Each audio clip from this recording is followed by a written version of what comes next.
और उत्तर प्रदेश सरकार ने भी किया, जिसकी वजह से हम लोगों ने हजारों गरीब परिवारों में राहत सामग्री वितरण किया। और माननीय प्रधानमंत्री जी, इस कोरोना की रोकथाम के लिए हम लोगों ने भारी मात्रा में मास्क व सैनिटाइजर का वितरण किया। और पहली बार ऐसा देखने को मिला है कि किसी सरकार के द्वारा इतनी भारी मात्रा में हम लोगों को इतनी भारी मात्रा में अनाज मिला हो। इसके लिए हम लोगों ने कोशिश भी की कि आपके संसदीय क्षेत्र बनारस में कोई भी इंसान भूखा न सोए, जिसमें काफ़ी हद तक से हम लोगों को कामयाबी मिली। आपकी दुआ से, अल्लाह के करम से हम लोगों को बहुत कामयाबी मिली, और जिसमें हम लोगों का प्रयास, आपको भी सुनने में नहीं आया होगा कि बनारस में कोई भी इंसान भूखा सोया हो। और समय रहते आपने जो लॉकडाउन का निर्णय लिया था, उसकी हम बनारस वासियों आपका बहुत बहुत शुक्रगुजार हूँ कि जो आज 7 लाख कोरोना के मरीज दिख रहे हैं, अगर से आपने समय रहते लॉकडाउन न किया होता तो आज ये करोड़ों में होती। इसके लिए आपका बहुत बहुत दिल से शुक्रिया अदा करते हैं।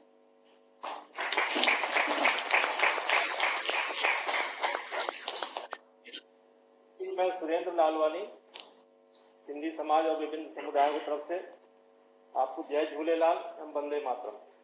मैं समस्त सिंधी समाज और विभिन्न समुदायों की तरफ से आपका अभिनंदन एवं नमन करता हूँ। माननीय प्रधानमंत्री जी, हमारा समाज सदैव अपने से उठकर सेवा कार्यों में आगे आता रहा है, और इस चुनौतीपूर्ण माहौल में भी अपने इस नैसर्गिक गुण को हमारे समाज ने नहीं छोड़ा।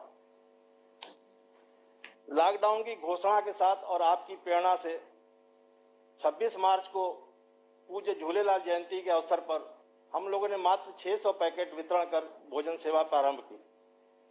अगले ही दिन विभिन्न वर्गों, विभिन्न समुदायों और विभिन्न दलों से, जिसमें सिख समाज, मारवाड़ी समाज, गुजराती समाज, हर वर्ग के लोगों ने ऐसा सहयोग प्रदान किया कि यह सेवा हमारी अनवरत 3 जून तक 67 दिन चलती रही।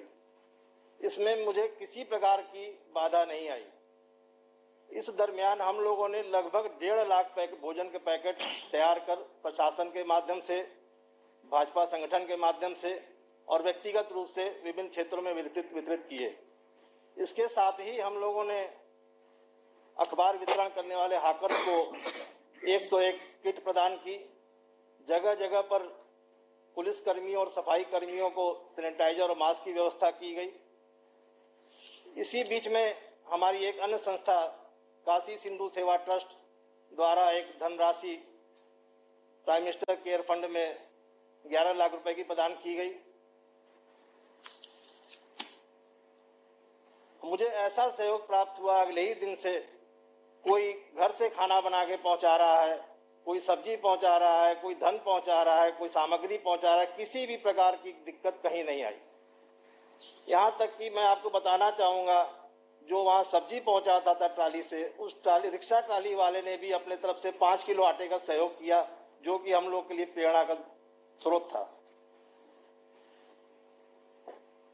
इस पुनीत कार्य में प्रधानमंत्री जी, हम सदैव पुलिस प्रशासन और भाजपा संगठन का मार्गदर्शन मिलता रहा, जो कि अत्यंत सराहनीय भी रहा।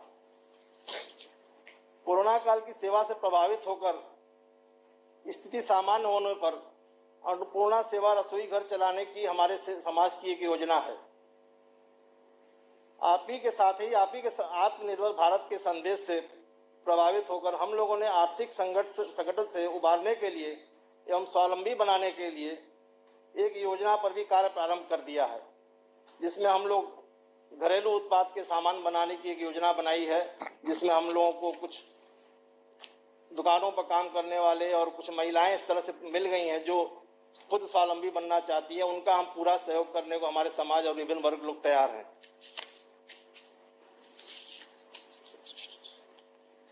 हम सभी पुनः आपका आभार करते हुए आपको साधुवाद प्रदान करते हैं कि आपकी प्रेरणा से यह कार्य संभव हो सके।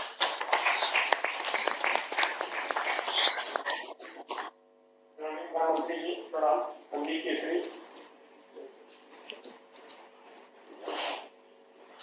उसके सर्वानी समाज की ओर से हमारी संस्था ने काशी में कोई भी भूखा न रह जाए, इस नारे को सत्यार्थ करने हेतु अनवरत लगातार 70 दिनों तक मोदी कम्युनिटी किचन का निर्माण किया।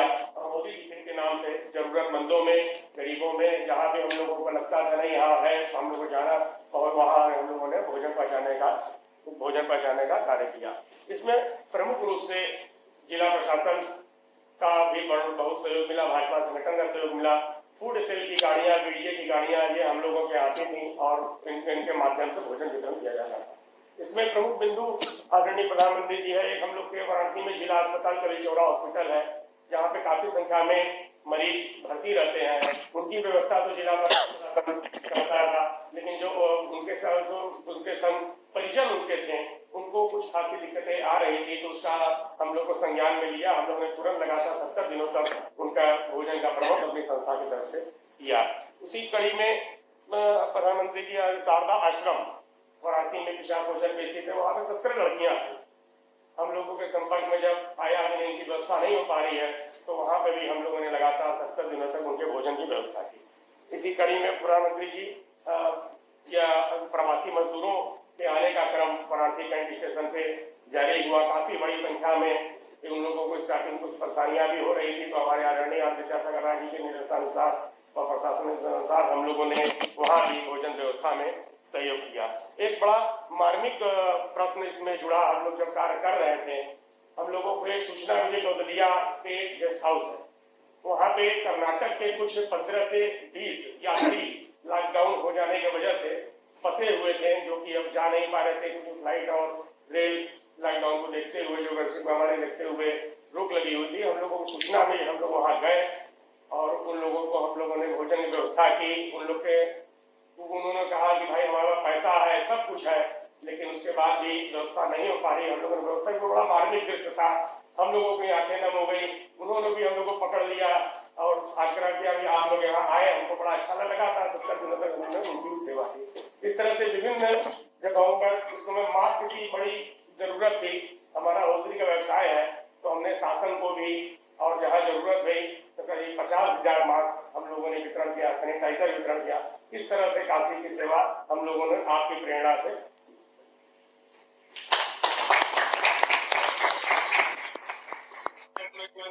मंत्री जी से अनुरोध करता हूं कि अपना मार्गदर्शन देने की कृपा करें। माननीय प्रधानमंत्री जी।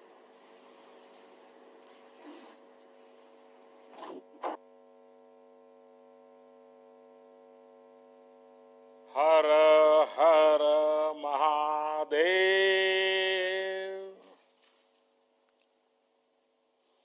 काशी के पुण्य धरती के आप सब पुण्यात्मा लोगन के प्रणाम हो। सावन महीना चल रहा है, ऐसे में बाबा के चरणों में आने का मन हर किसी को करता है, लेकिन जब बाबा की नगरी के लोगों से रूबरू होने का मौका मिला है, तो ऐसा लगता है कि आज मेरे लिए एक दर्शन करने का सौभाग्य प्राप्त हुआ है। सबसे पहले तो आप सभी को भगवान भोलेनाथ के इस प्रिय महीने की बहुत बहुत शुभकामनाएं। ये भगवान भोलेनाथ के ही आशीर्वाद है कि कोरोना के इस संकट काल में भी हमारी काशी उम्मीद से भरी हुई है, उत्साह से भरी हुई है। ये सही है कि लोग बाबा विश्वनाथ धाम इन दिनों नहीं जा पा रहे, और वो भी सावन में न जा पाना, तो आपकी पीड़ा मैं समझ सकता हूं। ये भी सही है कि मानस मंदिर हो, दुर्गा कुंड हो, संकट मोचन में सावन का मेला, सब कुछ स्थगित हो गया है, नहीं लग पा रहा है। लेकिन ये भी सही है कि इस अभूतपूर्व संकट के समय में और मेरी काशी, हमारी काशी ने इस अभूतपूर्व संकट का डटकर मुकाबला किया है। आज का ये कार्यक्रम भी तो इसी की एक कड़ी है। कितनी ही बड़ी आपदा क्यों न हो, किसी को काशी के लोगों की जीवटता का कोई मुकाबला नहीं कर सकता। जो शहर दुनिया को गति देता हो, उसको सामने कोरोना क्या चीज है, ये आपने दिखा दिया है। मुझे बताया गया है कि कोरोना के अब काशी की जो विशेषताएं हैं, इस कोरोना के कारण काशी में चाय की अड़ियां वो भी सुनी हो गई है, तो अब डिजिटल अड़ी शुरू हो गई है। अलग अलग क्षेत्र की विभूतियों ने अड़ी परंपरा को तो जीवंत किया है। यहां की जिस संगीत परंपरा को बिस्मिल्लाह खां जी, गिरिजा देवी जी, हीरालाल यादव जी जैसे महान साधकों ने समृद्ध किया, उसको आज काशी के सम्मानित कलाकार, नई पीढ़ी के कलाकार आगे बढ़ा रहे हैं। इस तरह के अनेक काम पिछले 3-4 महीने में काशी में निरंतर हुए हैं। इस दौरान भी मैं लगातार योगी जी से संपर्क में रहता था, सरकार के अलग अलग लोगों से संपर्क में रहता था। काशी से जो खबरें मेरे पास आती थी, उसमें क्या करना क्या नहीं करना, लगातार सबसे बात करता था।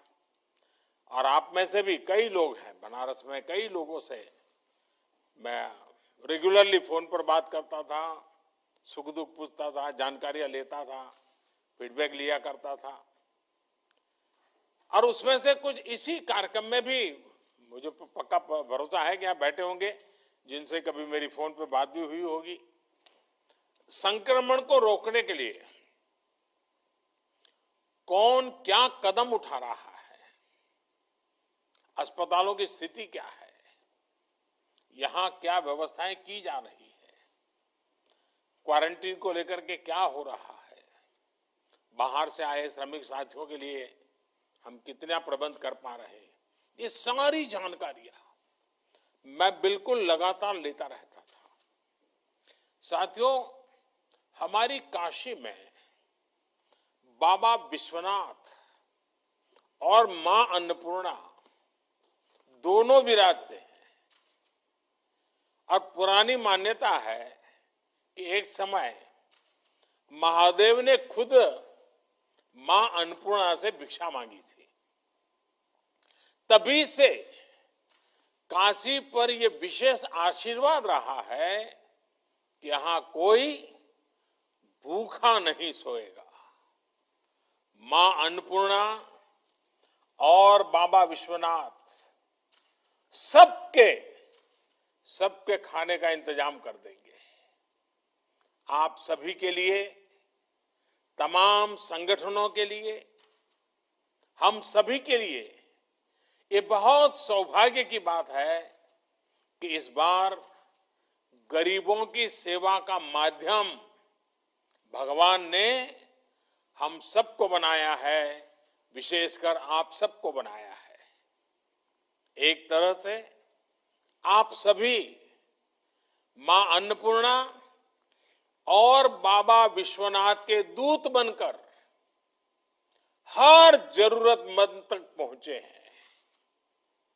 इतने कम समय में फूड हेल्पलाइन हो, कम्युनिटी किचन का व्यापक नेटवर्क तैयार करना, हेल्पलाइन विकसित करना, डेटा साइंस की आधुनिक विज्ञान टेक्नोलॉजी की मदद लेना,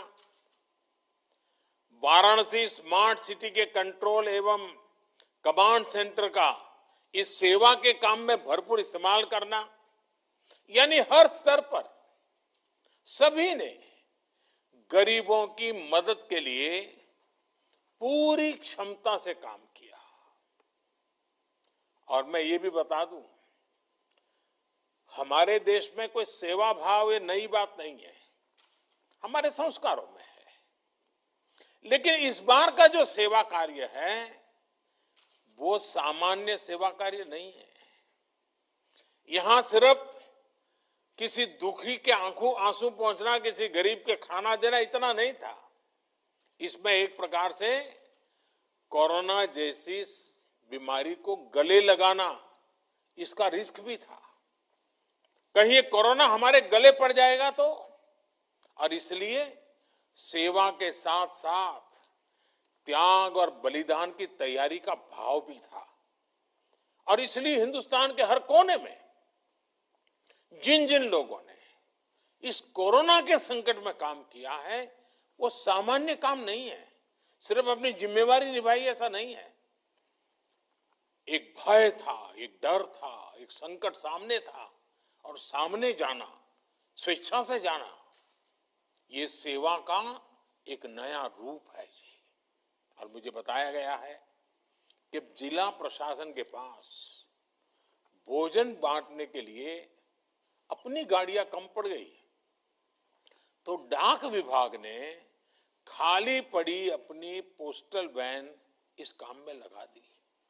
सोचिए, सरकारों की, प्रशासन की छवि तो यही रही है कि पहले हर काम को मना किया जाता है। ये तो मेरा डिपार्टमेंट है, तुम्हें कौन दूंगा, मुझे तो ये करना है, तुम क्यों ना होते हो, ये होता था। लेकिन यहां हमने देखा है कि आगे बढ़ करके एक दूसरे की मदद की गई। इसी एकजुटता, इसी सामूहिकता ने हमारी काशी को और भव्य बना दिया है। ऐसी मानवीय व्यवस्था के लिए यहां का प्रशासन हो,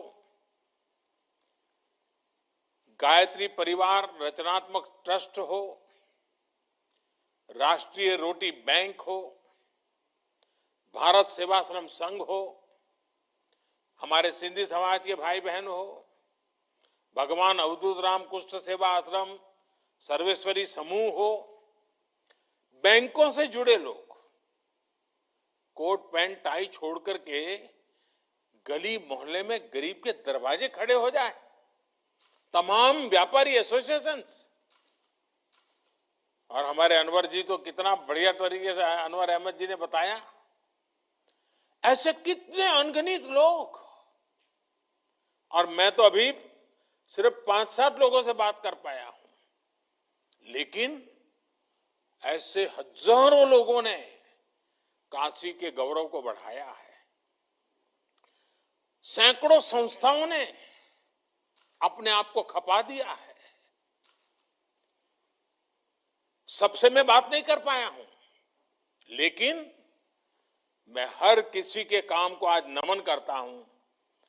इसमें जुड़े हुए हर व्यक्ति को मैं प्रणाम करता हूं। और जब मैं आज आपसे बात कर रहा हूं तब सिर्फ जानकारी नहीं ले रहा हूं, मैं आपसे प्रेरणा ले रहा हूं। अधिक काम करने के लिए आप जैसे लोगों ने इस संकट में काम किए, इनके आशीर्वाद ले रहा हूं। और मेरी प्रार्थना है कि बाबा और मां अन्नपूर्णा में आपको और सामर्थ्य दे और शक्ति दे।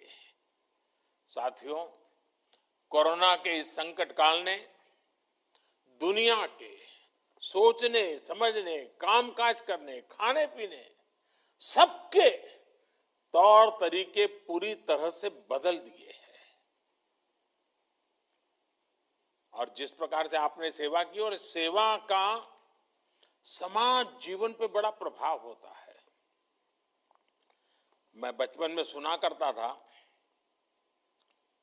कि एक सोनार, उसको छोटा मोटा अपने घर में सोनार के नाते वो अपने घर में काम करते थे, और कुछ परिवारों के लिए सोने की चीजें बनाना वगैरह अपना चलता था। लेकिन उस महाशय की एक आदत थी, वे बाजार से दातुन खरीदते थे। सुबह में, हम पहले के जमाने में आज ब्रश उपयोग करते, पहले दातुन करते थे। और वो अस्पताल में जाकर के वो जो मरीज होता था उसके जो रिश्तेदार होते थे उतनी संख्या गिन करके हर दिन शाम को उनको दातुन दे करके आते थे। यही काम करते थे और दिन भर अपना सोनार का काम करते थे। आप हैरान हो जाएंगे, एक सोनार के रूप में अपने काम के साथ ये दातुन लोगों को मदद करने का उन्होंने छोटा सा अपने आदत बना दी।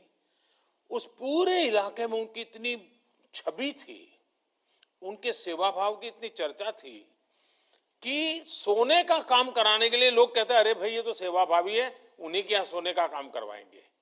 यानी करते थे वो सेवा, लेकिन अपने आप उनकी एक विश्वसनीयता बनी थी।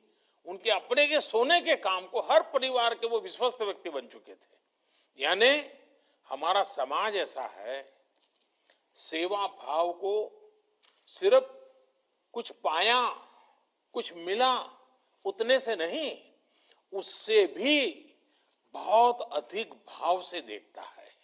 और जो सेवा लेता है वो भी मन में ठान लेता है कि जब मौका मिलेगा वो भी किसी की मदद करेगा। ये चक्र चलता रहता है और यही तो समाज को प्रेरणा देता है। आपने सुना होगा 100 साल पहले ऐसी ही भयानक महामारी हुई थी, अब 100 साल के बाद ये हुई है।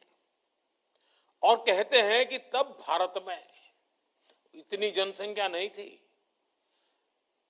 कम लोग थे, लेकिन उस समय भी उस महामारी में दुनिया में जो सबसे ज्यादा लोग मर गए उनमें से हमारा हिंदुस्तान भी था।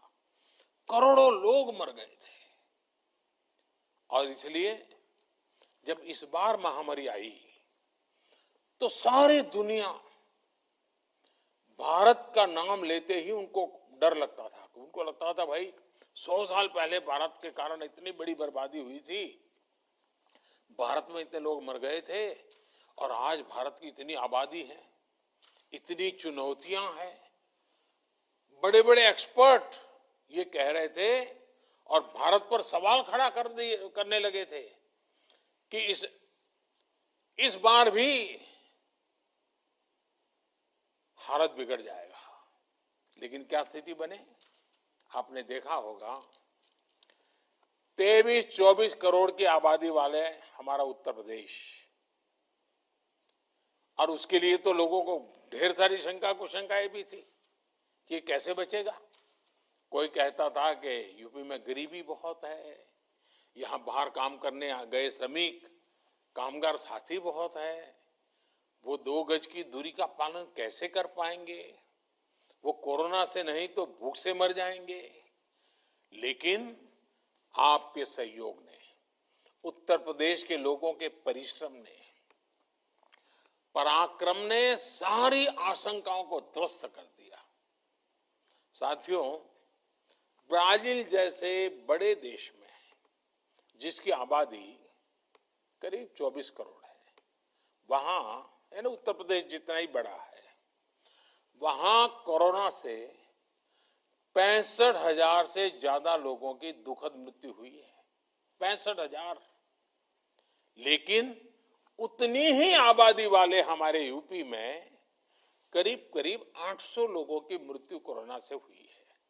यानी यूपी में कोरोना से हजारों जिंदगियां जिसकी मरने की संभावना दिखाई जाती थी उसको बचाई गई है, बचा लिया गया है। आज स्थिति ये है कि उत्तर प्रदेश ने न सिर्फ संक्रमण की गति को काबू में किया हुआ है, बल्कि जिन्हें कोरोना हुआ है वो भी तेजी से रिकवर हो रहे, ठीक हो रहे हैं। और इसकी बहुत बड़ी वजह आप जैसे अनेक महानुभावों की जागरूकता, सेवा भाव, सक्रियता, आप जैसे सामाजिक, धार्मिक और परोपकारी संगठनों का ये जो सेवा भाव है, आपका ये जो संकल्प है, आपके संस्कार है, जिसने इस कठिन समय से कठिन दौर में समाज के हर व्यक्ति को कोरोना के खिलाफ लड़ाई लड़ने की ताकत दी है, बहुत बड़ी मदद की है। साथियों, हम तो काशीवासी हैं और कबीरदास जी ने कहा है, सेवक फल मांगे नहीं, सेव करे दिन रात। सेवा करने वाला सेवा का फल नहीं मांगता, दिन रात निस्वार्थ भाव से सेवा करता है। दूसरों की निस्वार्थ सेवा के हमारे यही संस्कार हैं जो इस मुश्किल समय में देशवासियों के काम आ रहे हैं। इसी भावना के साथ केंद्र सरकार ने भी निरंतर प्रयास किया है कि कोरोना काल के इस समय में सामान्य जन की पीड़ा को साझा किया जाए, उसको कम करने के लिए लगातार कोशिश की जाए। गरीब को राशन मिले, उसकी जेब में कुछ रुपये रहें, उसके पास रोजगार हो और वो अपने काम के लिए ऋण ले सके।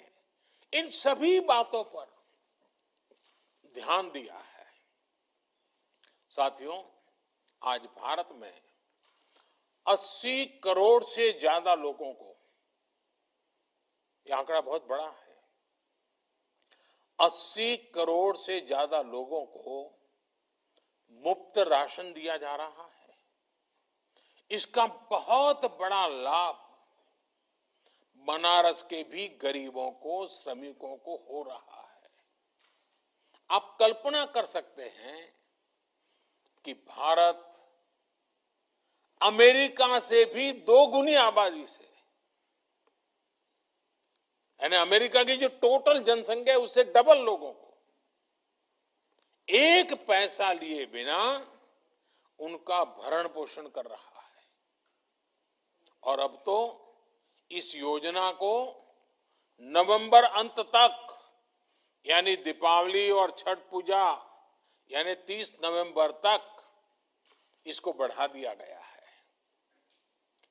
हमारी कोशिश यही है कि किसी गरीब को त्योहारों के समय में खाने पीने की कमी ना हो।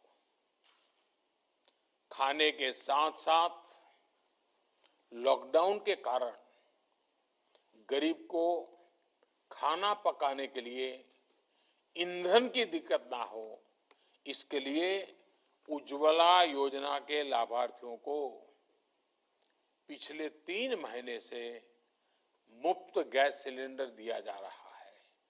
साथियों, गरीबों के जनधन खाते में हजारों करोड़ रुपए जमा कराना हो या फिर गरीबों के, श्रमिकों के रोजगार की चिंता, छोटे उद्योगों को, रेहड़ी ठेला लगाने वालों को आसान ऋण उपलब्ध कराना हो या खेती, पशुपालन, मछली पालन और दूसरे कामों के लिए ऐतिहासिक फैसले, और सरकार ने लगातार काम किया है।